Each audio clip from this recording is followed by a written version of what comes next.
Munkundire ndabaramutse. Igikorane cacu gifise umutwe uvuga ngo ntibizoba bigikunda. Ndahaye n'ikaze abariko baradukurikirana babicishije ku mbuga ngurukana bumenyi. Ku mugoroba twari twize ishikanwa rya Kayini, icigwa cacu ca mbere. Imbere yuko twinjira mu cigwa cacu, munkundire nongere ntanga umwidondoro. Ku mazina nitwa Nishimwe, ndi umwe mu bizera b'Abadiventiste b'umunsi w'indwi.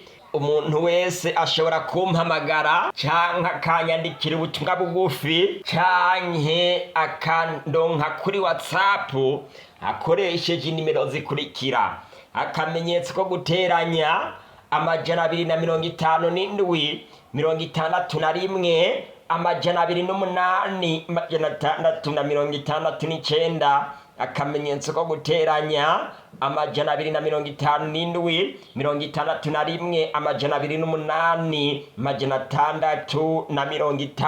669. Mushobora kandi gukurikirana ibiganiro byinshi muciye kuri Facebook mu gihugu c'Ivyiza TV canke kuri YouTube, naho nyene wandika mu gihugu c'Ivyiza TV. Hari amavideo menshi y'ubutumwa n'ubuhanuzi, y'ubutumwa bwiza n'ubuhanuzi, mushobora kubizovisita kugira ngo mubirabe. Kuri uno muhingamo tugiye kuraba icigwa kidasanzwe kivuga ngo birarangiye ivuzwe. Birarangiye ivuzwe nico cigwa cacu cuno munsi. Munkundire imbere yuko dutangura icigwa cacu dusenge. Uhoraho Mwami ushobora byose, urakoze ku bw'ano mahirwe uduhaye, urakoze kuba turi ngaha, urakoze kubona umwene data ariko aradukurikirana ku mbuga ngurukana bumenyi. Mwami nubihererwe icubahiro, izina ryawe rihabwe icubahiro. N'umwanya wo kuronka umutsima w'ubugingo uno munsi wawe wera. Mwami ndagusabye jewe umusavyi wawe, ubane nanje ubongiye gushikiriza ijambo ryawe buno bwoko bwawe, kandi ubane n'umuntu wese, ubarinde gusinzira, gusamara n'ibindi byose vyotuma kuno kuri kutagirira ico kumarira umuntu wese wagiriye ubuntu akaba agiye kugirirwa amahirwe yo kuburonka. Mwizina ry'umwami wacu Yesu Kristo, amen. Birarangiye ivuzwe. Birarangiye ivuzwe. Birarangiye ivuzwe. Kubera iki? Hazoba iki? Igihe narindi muto, nari niga kuri Lycee communale de Buganda. Vyibuka cane ico gihe nari umunyeshuri aciye ubwenge, ntago ngira ndabiyemereko, ariko niko bimeze. Niga hariya mu w'indwi, naba mu bambere, ca mbere, igice ca kabiri. Ariko rero mu gice ca gatatu nagiye kwicarana n'umwana w'umukobwa. Maze kwicarana n'umwana w'umukobwa, uwo mwana w'umukobwa ntwara ubwenge. Twagiye mu bintu byitwa ngo ni bya kopinage byo gukundana.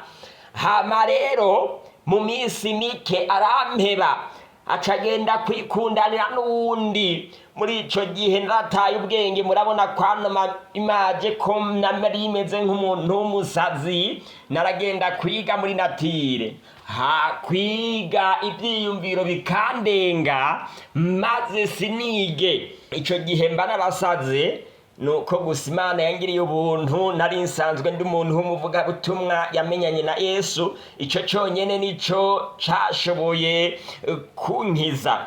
Igihe rero nari ngiye kuri tableau d'affichage umwaka uheze, kubera yuko ico gice cyose ca gatatu nagumye ndonka ubusa, kubera yuko ntibyakunda yuko niga.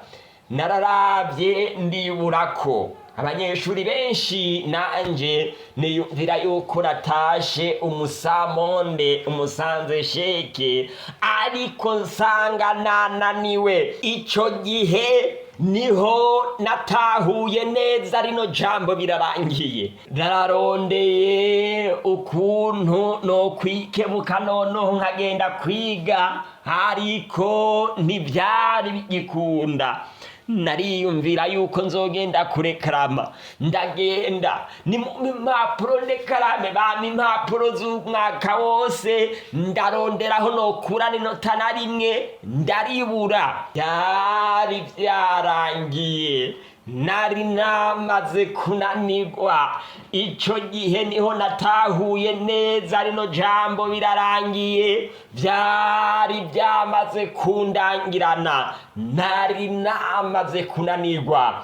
Byari bikwiye ko nemera nkadura nyene, kubera yuko nari nishinze gusamara. Bibiliya idutangariza inkuru ivuga ko Yesu agiye kuza vuba. Yesu vuba agiye guseruka mu bicu. Ico gihe azosemerera mwijwi rirenga, ubutacivuguruza ngo birarangiye. Birarangiye izoba ivuzwe. Nico gituma ikigwa cacu kivuga ngo birarangiye ivuzwe. Mwico gihe umwami wacu Yesu Kristo azoseruka ari kumwe n'isinzi ry'abamarayika, kandi nzamba y'Imana izovugwa. Azoba ari umunsi ukomeye kandi uhambaye, yewe ndababwire utigeze kubaho ku isi kuva isi iremwa. Ni Yesu umwami wacu azoba aserutse ku bicu. Azoba ari umunsi uhambaye, kandi ukuntu uzoba uhambaye ntibyoroshe yuko njewe umuntu w'umunyabyaha ndabivuga ukuntu bizoba bimeze. Ntabwo Yesu azoba aje gupfa ukundi, nta nubwo azoba aje guhura n'ibibazo ukundi, ariko azoba aje koko, kandi abantu bose bazomubona, ijisho ryose rizomwibonera. Umuzo wa Yesu Kristo ntuzoba mu kabanga, aho uzoba wicaye hose uzomubona. N'abazoba bari mu nzu bose bazomubona, n'abazoba bari mu modoka bazomubona. Abanyakibi bazohunga ubwiza bwiwe, kandi Bibiliya ivuga ngo bazokwicwa n'ubwiza bwiwe. Abantu b'abanyakibi mu gihe abagororotsi bobo bazomubona bakiruka kumusanganira, abanyakibi bo bazomuhunga. Azoba ari umunsi w'umubabaro n'agahinda ku banyakibi, ariko azoba ari umunsi w'umunezero ku bemeye kumvira umuremyi wabo. Abantu bemeye kwitondera amategeko y'Imana nk'uko twabibonye ku munsi wacu w'ejo, batabaye nka Kahini, abo bazonezerwa. Nanje mfise ibyizigiro yuko muri ico gihe nanje nzomubona. Mbona ijuru ryuguruye, ino ni Bibiliya, kandi mbona ifarasi y'igitare, uyivyagiyeko yitwa Mwizigirwa, irindi ni Munyakuri. Aca amateka, akarwana intambara mu bugororotsi. Inyonga ziwe n'imbeya z'umuriro, no mu mutwe yambaye imigara myinshi, kandi afise izina ryanditswe ntawe urizi atari we wenyene. Yambaye impuzu zazobecwamwo amaraso, kandi yitwa Jambo w'Imana. Kandi ku mpuzu ziwe no ku bibero afise izina ryanditswe ko ngo umwami w'abami, uganza abaganza. Ivyahishuriwe igice ca 19 ku murongo wa 11 gushikana ku murongo wa 16. Umwami wacu Yesu Kristo azoseruka ari n'isinzi ry'abamarayika. Ico gihe abantu bose bazomwibonera, nawe uzomubona, nanje nzomubona. Nitwaba tukiri hano ku isi, ko ingabo nyinshi zitandukanye zizoba zihari. Abanyabyaha bazohinda agashitsi, bicwe n'ubwiza bwiwe, ariko abagororotsi bobo bazogirirwa neza, kubera yuko bazonezerwa igihe igihe Yesu Kristo azoba agarutse. Ico gihe kizoba ari igihe gikomeye mu by'ukuri. Bibiliya imbarira ko abapfuye bazoca bazuka, ariko kandi abapfuye bizeye nibo bazobanza kuzuka. Aha akanya kaba kakari, aha akagufa kari, haba abapfuye babaturiye, haba abapfuye babatereye mu mazi, haba ibikoko byariye, haba izindi nzira zose waciyemo uko zizoba zimeze kose mu gupfa, aha abagororotsi bose bazozuka maze bazukira ubugingo budashira, maze abanyabyaha nabo bazozuka mu muzuko wa kabiri kugira ngo bazukire gucirirwa ko iteka. Bibiliya yerekana yuko abagororotsi bazohinduka, nanje nitegure kuzohindurwa ico gihe, kandi sinje njenyene nzohindurwa, n'abandi bose bemeye gukorera Yesu Kristo bazohinduka imyaka 1000. Igihe abagororotsi bazoba bamaze kugenda mu ijuru, Bibiliya yerekana yuko hazoca habaho imyaka 1000. Ivyahishuriwe Yohana igice ca 20. Satani azoba aboshwe kubera yuko abanyakibi bazoba bishwe n'ubwiza bwa Yesu, hama abagororotsi nabo bazoba bajanye na Yesu mu ijuru, hama Satani azoba asigaye hano ku isi atawashobora kuzimiza. Nico gituma Bibiliya ivuga ko azoba aboshwe, kuko ntazobagira uwazimiza. Ariko ico gihe azoba ari igihe ciwe cyo kwisubiramwo kugira ngo yicuze ku bibi yakoze n'ukuntu n'ingaruka z'icaha zabaye ku isi ari we nyine abayazane. Abagororotsi nabo bazoba bari mu ijuru bariko barasoma ibitabo, biga ivy'ubwenge kandi bacira abanyabyaha imanza. Kino gihe tuzoronka amahirwe yo kumenya ukuri kwimbitse no kuganira n'umwami wacu Yesu Kristo adusobanurire neza ivyerekeye umugambi w'agakiza. Ico gihe tuzomenya iby'amateka n'iby'amabanga. Ibyo tutazi uno munsi tuzobihishurirwa, kandi tuzoshobora kubaza Imana tuyibaze, kubera iki nakataje mu ijuru? Kubera iki twebwe twaje mu ijuru? Koko abagororotsi bari mu ijuru bazogirirwa amahirwe yo gutahura byinshi byimbitse mu by'umugambi w'agakiza. Bibiliya ivuga ngo kandi iyo myaka 1000 niyashira, Satani azorekugwa ngo ave mu ibohero, azosohoka aje kuzimiza amahanga yo mu mfuruka zine z'isi, Gogi na Magogi, kugira ngo ayakoranirize hamwe ku ntambara. Igitigiri cyabo ni nk'umusenyi wo ku kiyaga. Azoba ari igihe ca nyuma. Mbona ijuru risha n'isi isha, kuko ijuru rya mbere n'isi ya mbere byari byagiye, n'ikiyaga nticari kigihari. Mbona umugwa wera Yerusalemu musha wururu kuva mu ijuru ku Mana, witeguwe nk'uko umugeni asharizwa umugabo wiwe. Ivyahishuriwe igice ca 21 ku murongo wa 1 gushika na 5. Umugwa wera Yerusalemu uzokururuka. Bibiliya ivuga ngo umusozi wa wundi Yesu Kristo yagenda gusengerako uzokwimanyuramo kabiri, ucika ikiyaya, maze umugwa wera Yerusalemu wururuke. Abanyakibi nabo bazokwitegereza uwo mugwa bamaramare, igihe uwo mugwa uzoba uri kurururuka, maze ngo uwo musozi uzocika nk'ikiyaya, maze Yerusalemu musha abariho hubakwa. Uko niko bizogenda. Bizoba ari ibintu byiza cyane ku bagororotsi, ariko bizoba ari ibintu bibi ku bantu bigumije mu ibyaha. Satani azoronka kandi karyo ka nyuma ko kuzimiza abantu. Hazoba hariho ico gihe abahinga mu by'intambara rutura bagwanye intambara nyinshi, bazi kugwanisha ibikoresho by'intambara, babandi bibyihebe, babandi bisha abantu ku isi bazoba bahari.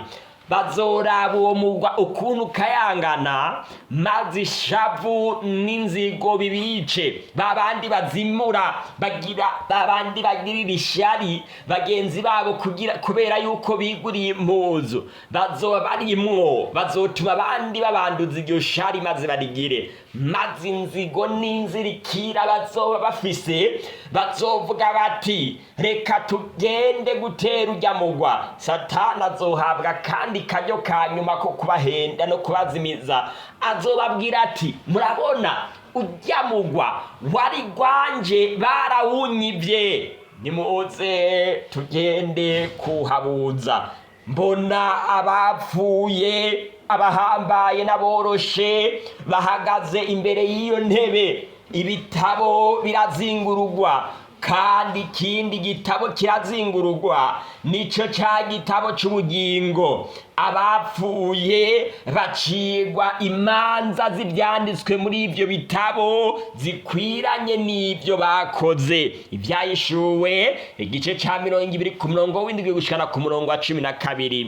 Abantu bose bazoba bakikije iyo ntebe, bazoba bakikije uwo mugwa. Buri wese azohabwa umwanya wo kwibuka igihe y'ibi bintu by'abandi, igihe twababwira ubutumwa mukabwirengagiza. Na hano kuri Lycée Delhove muzovyibuka yuko wagira ubuntu muvyeyi akakurungika hano kuri Delhove ngo ugirirwe ubuntu umenye ubutumwa bwiza, none ukaba waravyirengagije utakiriye ubutumwa bwiza. Abisha abantu bizomenyekana, abakobwa bakoroye inda ntibihane nabo nyene bizomenyekana. Ikibi wakoze cyose ico gihe uzocibuka, maze usigara uvuga ati yewe ndagowe, ibyaha nakoze ngiye kubihanirwa. Abantu bose birivuga ngo bamaze kubona urubanza Imana ica bazofukama bavuge ngo urubanza Imana ica ruragororotse. Nico gituma Bibiri ivuga ngo amavi yose azofukama. Vyanka vyakunda babandi banka gufukamira Yesu no munsi bicoroshe, babandi tuvuga ngo niduhaguruke dusenge bakishinga bicaye, babandi tuvuga ngo dufukame dusenge bakaguma bicaye. Abo bantu kino gihe ntibazoba bagifise ingufu zo kwanka gufukama, bazofukama. Bibiri ivuga ngo ariko umwana w'umuntu azozira afise ubwiza bwiwe, ari kumwe n'abamarayika biwe bose, niho azovyagira ku ntebe yiwe y'ubwiza. Amahanga yose azokoranirizwa mu nyonga ziwe, nawe azobarobanura nk'uko umwungere arobanura intama mu mpene. Matayo igice ca 25 ku murongo wa 31 gushikana ku murongo wa 32. Ibitabo bizozingurugwa. Abantu bose iyo bava bakagera rengutswe imbere y'intebe y'urubanza. Iki gihe ntibizoraba ngo wari pasitoro canke ngo wari diregiteri, wari ekonome canke prefe, ntibizoraba ngo wari umwigisha canke umunyeshuri. Mbere naho uzoba umuntu ahambaye hano ku isi, abantu bose iyo bava bakagera ntabwo bizoraba ngo wari umuririmbyi, ngo wararirimbye muri Delhove family. Oya, abantu bose iyo bava bakagera bazokoranirizwa hano hantu, maze ibitabo by'abagororotsi bizozingurugwa. Uyu ibyiwe bizokwihezwa yakoze iki? Basomye mu gitabo basange yuko yafasha abantu. Ibyamuranze kwabaye kuvuga ubutumwa no kuremesha abantu. Wewe rero habwe igitsibo c'ubugingo, azoca ahindurwa ahabwe kudapfa, genda mw'ijuru. Yesu nawe azonezerwa. Uyu nawe ibyiwe byagenze gute? Yaragenda gushona, yamara gushona agashikana amashikanwa mu rusengero, maze yamara gushikana amashikanwa mu rusengero agakora umurimo w'Imana kandi akamasenga. Nawe nyine azoca ahindurwa hamajanwe ibuziraherezo. Yesu bizomunezeza cyane. kandi nuno mutama nawe yarita haboro abashonje yarabagirira neza, abahuye n'ibyago akabitaho, yaritondeye amategeko y'Imana. Nawe genda uhabwe ibyasezeranywe. Uyu nawe bizogenda gute? Uno mukobwa igihe yarengana ahantu hariko haravuga ubutumwa bwiza, yarumvise yuko yarenze ku mategeko y'Imana. Amaze kubyumva yarihanyarira, asaba Imana ikigongwe, kubera wihanye ibyaha byawe. Nawe hindurwa, ambara ukugororoka, janwa mw'ijuru, bizoba ari byiza cyane. Uyu nawe byagenze gute? Igitabo kizozingururwa.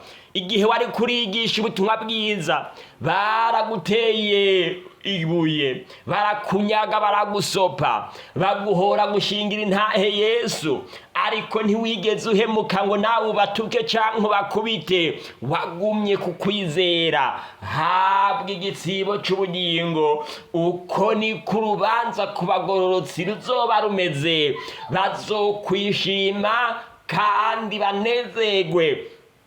Ico gihe tuzoba twahindutse, azoba ari igihe cyo kuririmba, igihe cyo kwishima. Bizoba ari ibintu byiza kandi binejereje ku bagororotsi. Tuzoba turi kumwe n'abamarayika, tuzoba dukayangana, azoba ari igihe cy'ibyishimo. Nanjye fise ibyizigiro yuko ico gihe nzoba ndimwo nkakayangana mu bandi, kandi nkishimana n'abandi bera bose bemeye kwiyegurira Yesu Kristo. Abanyabyaha nabo bizogenda gute? Urubanza ruzobandanya ku banyabyaha. Yesu azobereka mu kiganza, abamenyeshe yuko yari yarakoze utwigoro twose kugira ngo abacungure, ariko byanse. Azoba ari igihe cy'ubwoba no guhindishwa agashizi k'abanyabyaha. Wewe nawe wasambanije umugore, maze umaze kumusambanya ucuramuturira, genda baguterere mu muriro. Abanyabyaha bazoja mu muriro. Ubundi wa kabiri nawe, wewe byagenze gute? Wewe wari ufise amafaranga menshi, amafaranga waranayata ukayicarako, ariko ntiwigeze ufasha abandi, ariko yakoresha mu kugira ngo ucinyize abandi. Nawe nibakujane mu muriro. Uyu nawe byagenze gute? Uyu nawe yafashe umugore ku ngufu, yafashe umugore w'abandi ku ngufu. Nawe rero kubera wakunda gufata udukobwa ku ngufu, wakunda gusambanya abantu mwibanga, nawe nibakujane mu muriro. Uyu nawe byagenze gute? Nawe nyene bazomuterera mu muriro. Uyu nawe byagenze gute? Uyu nawe yaragiye igiturire. Nawe nyene kuvana warariye igiturire kandi ukaba utabyihanye, mbere ukabyihiga ngo uri umuhinga, kubw'ibyo ukiyumvira ngo biraheze, nawe nibakujane mu muriro.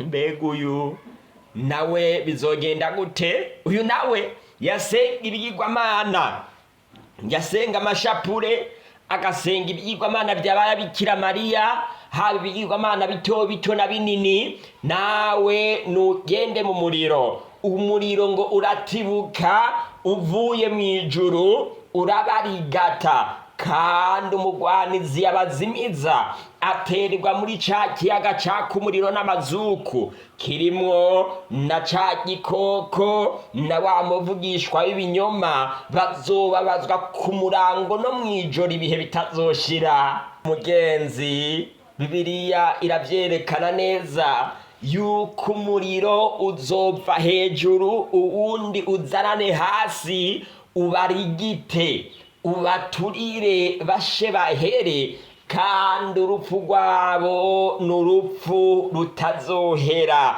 Bazobabazwa n'umuriro n'amazuku ibihe bitazoshira. Kizoba ari igihano gikomeye ku banyabyaha, abantu bose birengagije ikimazi Yesu Kristo yabatangiye, bakanka kucakira, bakanka kwihana ngo batandukane n'icaha.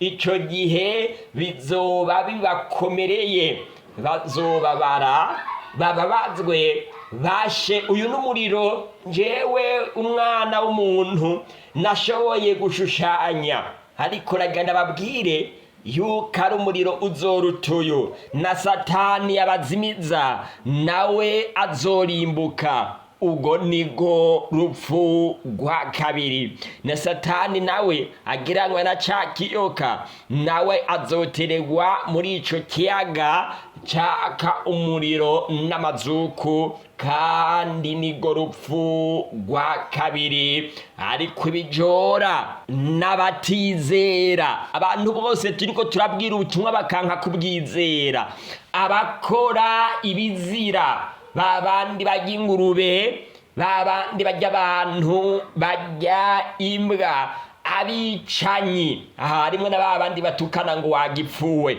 n'abashakanyi, babandi bahunahuna mu bakobwa babandi, mu bagore babandi, n'abarozi, n'abasenga ibigirwamana, n'abanyabinyoma bose, umugabane wabo uzoba mu kiyaga caka umuriro n'amazuku, nico rupfu rwa kabiri. Ivyahishuriwe Yohana igice ca 21 ku murongo w'8 nigo rupfu rwa kabiri.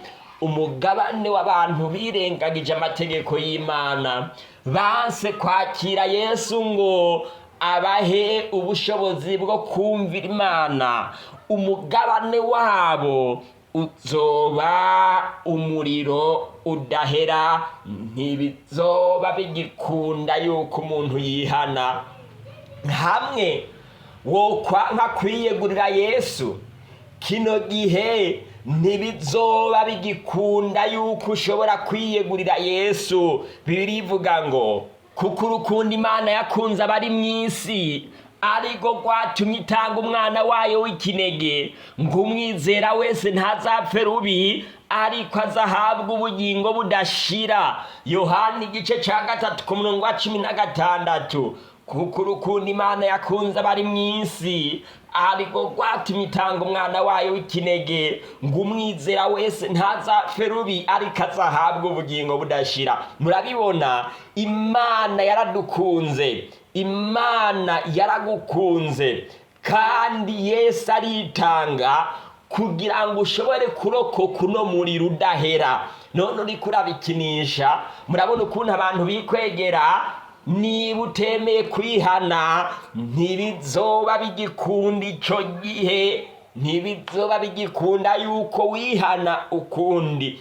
Amahigwe uriko uratakaza uno munsi, hamwe wotakaza amahirwe uno munsi yo kwiyegurira Yesu, ejo ntibizoba bigikunda. Kino gihe, igihe Yesu azoba yamaze kuvuga birarangiye, ntibizoba bigikunda ukundi. Mugenzi, ntibizoba bigikunda ukundi. Hamwe utokwemera ngo wiyegurire Yesu Kristo no munsi, abantu bariko barakengera buno butumwa bwiza dutanga, bakanka kubwakira, bakiyumvira ngo ejo ngurumva ngo ejo ngurumva ngo ejo. Nagira ndabatangarize yuko ibyejo bibara byejo, ejo ntibizoba bigikunda. Aho bikunda nuno munsi.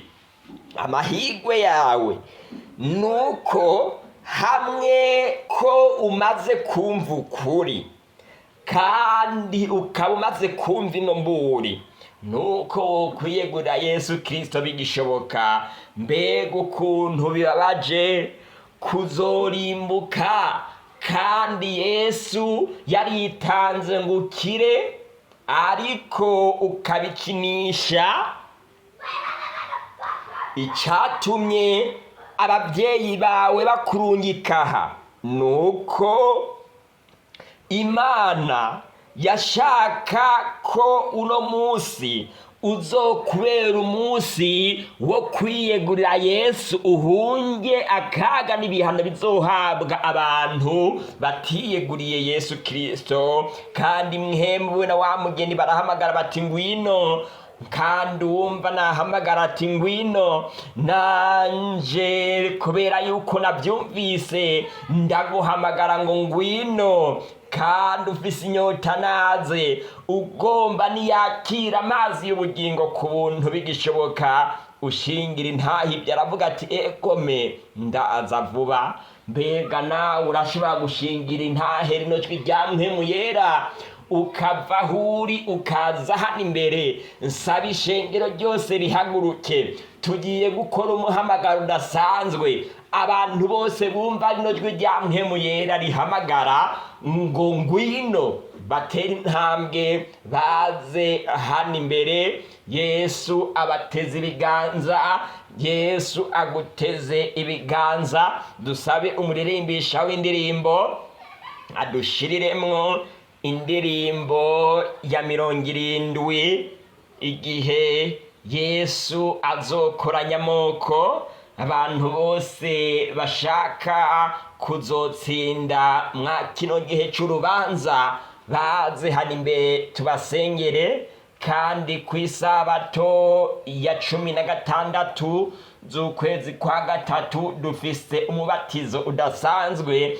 Uno mubatizo uzobera mu turere dutandukanye tw'isi. Aho uri hose ku isi, ndi kubarira abantu bari kudukurikirana ku mbuga ngurukana bumenyi, nabo nyene bahamagarirwa kwiyandikisha kugira ngo bazobatizwe kuri uwo munsi, bahunge ibyago bizoshikira abantu bose birengagiza buno butumwa. Bashobora kutwandikira ku nimero zikurikira: akamenyetso ko guteranya 257 61 268 mushishikare kuza hano imbere kugira ngo haba mwebwe haba badukurikiranye ku mbuga ngurukabumenyi bose nze kubagirira isengesho ridasanzwe. Mwubahe Imana, dusenge ku bwaba no ku bandi baza kwiyandikisha ku mbuga ngurukana bumenyi. Uhoraho mwamushobora byose, urakoze ku bwa kino gikorane cy'iminsi 2 waduhaye kugira ngo uno butumwa bwiza buvugirwe kuri uno musozi wa Lycée Delhove. Kandi urakoze kubw'ubuhinga bwa internet butumye ibyavugiwe hano bishika no kuri benshi. Mwami turagushimiye kubwa kuno kurumaze kudushikiriza. Ijambo ryawe rimeze nk'imvura, iyi imvura iguye nta gigenda idatoheje isi. Niko Mwami hamaze kuboneka abahungu n'abakobwa bemeye kwiyegurira izina ryawe. None rero Mwami bose ndabasengeye ko bemeye kukwizera, nawe bakomeze ukwizera kwabo ntiguhere, yamara bazorangirize mu mubatizo, mbere bazoshishikare banesha gushitsa igihe uzoba ugarutse tukabana nawe mu bwami bwawe. Ndasengeye abagwaye n'abandi bose bashishikara kukenera ikigongwe cawe, mbere n'abagifise imitima ikomantaye uno munsi batakwiyeguriye canke ngo biyandikishe ku mbuga ngurukana bumenyi, kugira ngo Mwami nabo uzane inyundo udodagure imitima yabo ikomantaye nk'amabuye, yorohe nk'inyama, kugira ngo niba ubagendeye nabo bagutahure, bakumenye yuko wabagendeye, bugurira imitima yabo. Musangire uhereye no munsi izina ryawe rihabwa icubahiro. Komeza kubana natwe no kuduha ibyizigiro byo mwiherezo, mu izina ry'umwami wacu Yesu Kristo, amen.